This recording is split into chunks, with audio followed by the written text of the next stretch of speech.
හයි ළමයි ඔයාලට කොහොමද? මං හිතනවා හැමෝම පරිස්සමෙන් සතුටින් ඉන්නවා ඇති කියලා. ඉතින් මේ පාන්දර මම පිටත් වෙන්නේ කොහෙද කියලා බලන්න නැතිනේ ඔයාලා. මම මේ යන්නේ මතුගමට. ඉතින් අපි ගමේ ගිහින් එන්න තීරණය කරා. ගමේ යනකොට අපි කොහොමද ටිකක් පාන්දරින් යනවා. පාන්දර 3ට විතර තමයි පිටත් උනේ. පිටත් වෙන්නේ මොකද ඒ වෙලාවට අපිට එතකොට දවසින් භාගයක් විතර ගත කරන්න පුළුවන්. එහෙට ගියාම නැත්තම් අපි හිට යනකොට හවස් වෙනවනේ. ඉතින් ඒ නිසා.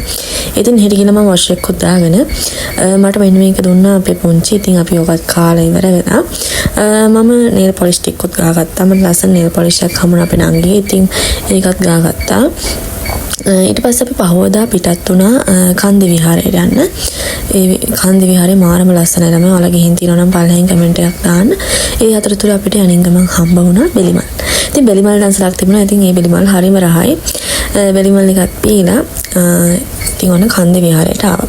එහි පුදුම තරම් රස්නේ ළමයි පුදුමාකාර අවුවක් තියෙන්නේ. ඇවිදින්න බෑ පිච්චෙනවා. ඉතින් මම මේ මට අවුවේ ගියාම ඔළුව එක්කම හැදෙන නිසා මම ආගේ ස්කාර්ෆ් එක බැඳගෙන තමයි ගියේ. ඉතින් බලන්නකෝ මේ පන්සලේ තියෙන ලස්සන. ඔයාලම කමෙන්ට් එකක් දාන්න ඕනේ ගිහින් තියෙනවා නම් හරිද?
ඉතින් මොකද හිතෙන්නේ ඔයාලට පන්සල ගැන? අපි ඊට පස්සේ කාලා ඉවර වෙලා තීරණය කරා දොලට ගිහින් නෑවොත් හොඳයි කියලා. මේ රස්නෙත් නිසා අපි දොලට ගිහින් නෑවා. අපි අනිවාර්යයෙන්ම ගමේ ආවොත් අනිවාර්යයෙන්ම කළු දොලට ගිහින් නානවා. ඒ දොල හරීම ඒ වතුර හරීම කූල් මාර සනීපයක් තියෙන්නේ. ඔයාලට පේනවා ඇතිනේ දැක්කහම හරීම ලස්සනයි ළමයි පරිසරය.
සහෝදර සහෝදරියෝ උනත් දොළහසලා ඉන්නකොට තමයි ළමයි අගය වැඩි.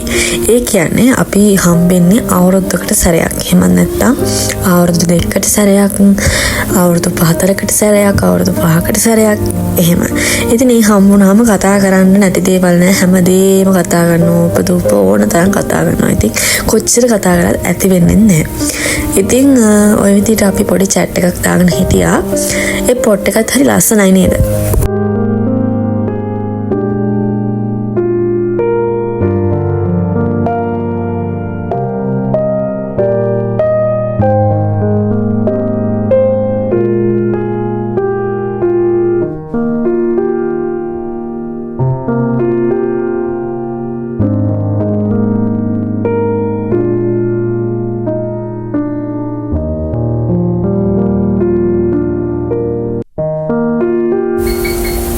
රෑ වෙන නිසා අපි හිතුවා පොත් සිටියකට ගිහින් මොනවාරි හදාගෙන කමු කියලා. මොනකොත් හදහසක් නම් තිබුණේ නැහැ. කොත්තුමී හරි මොන හරි ගන්නවා කියලා තමයි ගියේ. ඉතින් රාමෙන් තිබ්බනේ. ඉතින් රාමෙන් තියෙන දෙකක් ඉතින් අපි රාමෙන් ගත්තා. රාමෙන් හදාගෙන කමු කියලා. ගමේ ටික දවසක් හිටියත් ළමයි මම වීඩියෝස් මොකොත් ගත්තේ නැහැ. මොකද විශේෂ දේවල් සිද්ධ වුණේ නැහැ. ඉතින් සාමාන්‍ය විදිහට අපි ජීවිතය ගත කරා. ඉතින් හැමදාම එකම දේවල් පෙන්වන්නත් බෑනේ. එතකොට ඔයාලටත් බෝරින් නේ. ඉතින් අපි පිටත් වුණා ගෙදර එන්න. මගදී අපිට පොල් රොටි කඩයක් හම්බුණා ළමයි. මාරම රසයි පොල් රොටි. ඉතින් පොල් රොටියක් කාලා ප්ලේන් ටිකක් පීලා අපි හැම මෙදා ගෙදර ආවා. මේ දවස් දෙකකට විතර පස්සේ මට වෙඩින් එකක් තිබුණා. ඉතින් මං හිතුවා ඒ වීඩියෝස් ටිකත් මේ vlog එකටම ඇඩ් කරන්න. මම මේකප් එක දාගන්න ඉතින් උදේම සැලොන් එකට ගියා. මම ගියේ හරියටම 7ට විතර. මේකප් එක දාගෙන ඉවර වෙලා මං එහෙමම හොටෙල් එකට යනවා. තාත්තමව ගිහින් දාන්නම් කිව්වා. ඉතින් ඔයාලා මොකද හිතන්නේ මගේ ෆයිනල් ලුක් එක දැක්කම? කොහොමද මගේ මේකප් එක? නෝමල් මේකප් එකක් තමයි දැම්මේ ළමයි. ලොකු මේකප් එකක් දාන්න ගිනේ හැවි මේකප් එකක්. නෝමල් විදිහට මේකප් එකක් දාගත්තා. ඉතින් මම හොටෙල් එකට ආවා. හොටෙල් එකට ඇවිල්ලා මම අනිත් අය නිකන් පොඩ වාඩි වෙලා හිටියා ළමයි.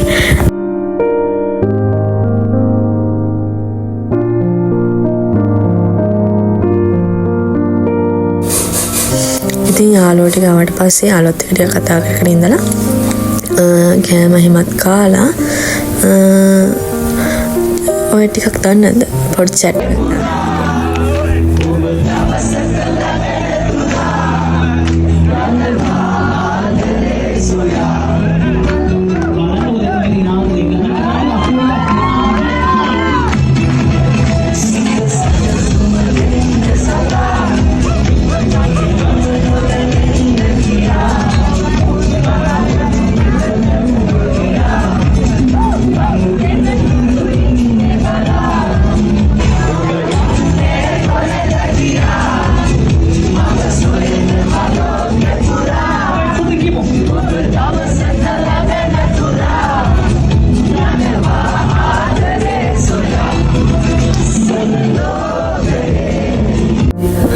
තමයි එදා දවස ගත වුනේ. එහෙනම් තවත් ලස්සන බ්ලොග් එකකින් අපි මටම හම්බෙමු. අතට ගිහින් එන්නම්. බයි බයි.